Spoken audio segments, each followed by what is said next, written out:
Bismillahirrahmanirrahim. Assalamualaikum warahmatullahi wabarakatuh. Anak-anak, selamat pagi. Bagaimana keadaan kalian pagi hari ini? Insya Allah sehat ya. Alhamdulillah kita masih diberikan sehat. Kita harus banyak-banyak bersyukur sehingga kita bisa melaksanakan pembelajaran pada pagi hari ini.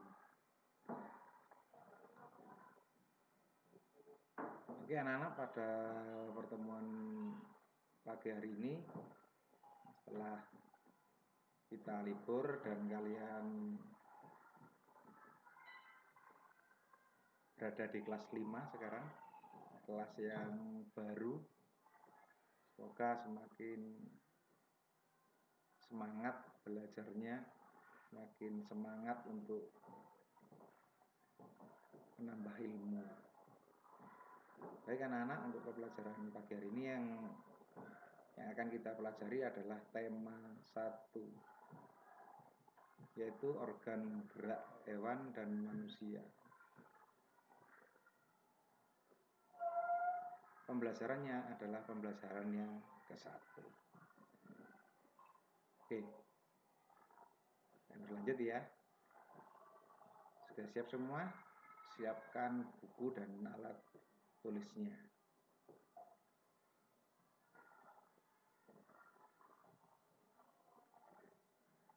Sebelumnya, Pak Indro akan sampaikan tujuan pembelajaran pada pagi hari ini. Yang pertama adalah akhirnya nanti siswa dapat menganalisis fungsi organ gerak manusia dan hewan secara benar. Yang kedua, siswa dapat mendiagnosis cara menjaga kesehatan alat gerak secara tepat. Jadi setelah tahu fungsi organ geraknya harus dijaga, nanti gimana caranya. Selanjutnya, siswa dapat membuat alat peraga dari bahan bekas dengan percaya diri. Lanjut, siswa dapat menganalisis ide pokok yang terdapat pada paragraf sebuah teks. Nah, kalian nanti akan menentukan ide pokok dari teks. Yang terakhir adalah siswa dapat mendemonstrasikan atau mempresentasikan secara tertulis, secara lisan, hasil identifikasi pokok pikiran sebuah teks dengan percaya diri. Oke. Sebelum Pak Indro lanjut lagi, agar ini membawa berkah dan manfaat, mari kita berdoa terlebih dahulu. Berdoa dimulai.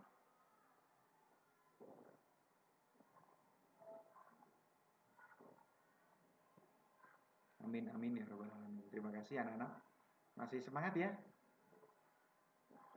Oke, sambil santai. Jadi kita tetap serius ya, agar lebih pembelajaran ini tetap mengenal. Pak Indro lanjut anak-anak pada materi yang pertama, alat gerak hewan dan manusia. Di alat gerak hewan dan manusia itu terdiri dari 2 macam. Yang pertama adalah alat gerak aktif. Alat gerak aktif itu adalah otot.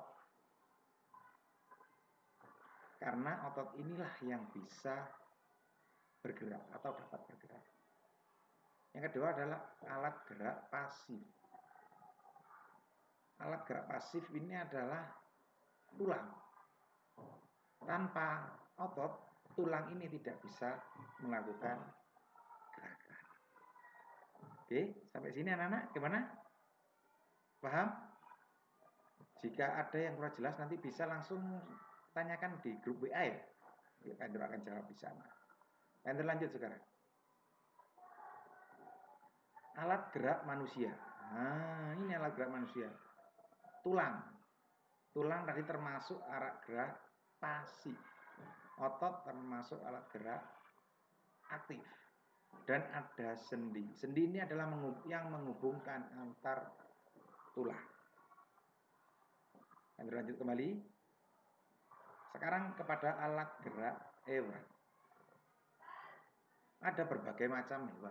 Pak Indro ambil contoh aja ini. Ikan.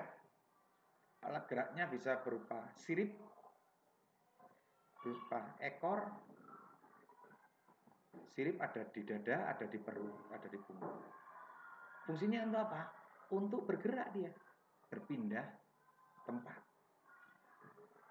Burung, alat geraknya sayap, digunakan untuk terbang, untuk bergerak juga kan, untuk berpindah tempat. Ada buaya, alat geraknya bisa berupa ekornya, bisa kaki belakang, bisa kaki depan. Monyet atau lutung, bersama dengan manusia, ada tangan dan kaki yang merupakan alat geraknya untuk berpindah atau bergeser. Jadi hewan itu tumbuh dan berkembang jika dia bergeser atau bergerak. Untuk bergeser-bergerak membutuhkan alat gerak. Alat gerak dari masing-masing hewan berbeda-beda. Itu ya. Sampai sini gimana? Masih tetap semangat? Masih tetap memperhatikan? Oke, Pak Endro akan lanjut kembali. Semoga kalian paham. Sekali lagi, kalau tidak ada yang paham, ada yang ingin ditanyakan, boleh tanya langsung di grup WA. Nanti Pak Endro akan jawab di sana. Pak Endro lanjut. Sekarang ke pengertian ide pokok. Ide pokok itu adalah informasi utama. Ide pokok merupakan inti atau dasar permasalahan suatu teks. Ide pokok teks sering juga disebut pokok pikiran atau gagasan utama, karena berisi gagasan dasar penulis. Caranya gimana menentukannya? Nah, ini ada caranya, anak-anak.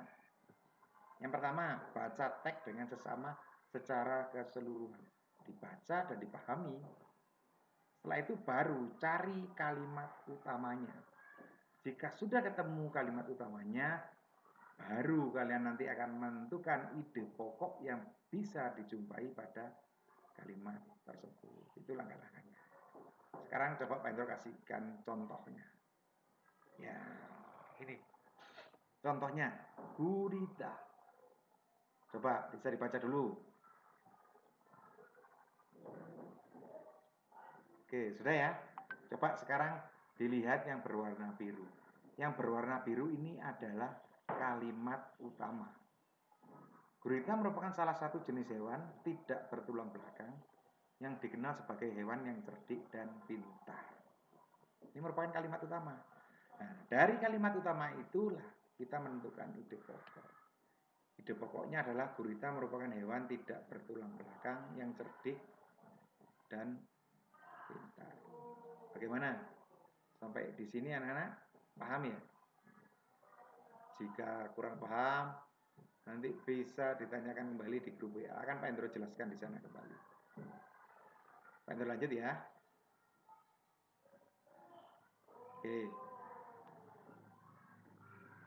Oke, sampai di situ anak-anak penjelasan Pak Endro mengenai pembelajaran kali ini, yaitu pembelajaran tema 1, subtema 1 tentang organ gerak manusia dan hewan. Yang isinya tadi ada tentang organ gerak hewan, fungsinya, terus tentang ide pokok atau gagasan pikiran dalam sebuah teks. Oke, selamat belajar anak-anak, tetap semangat, tetap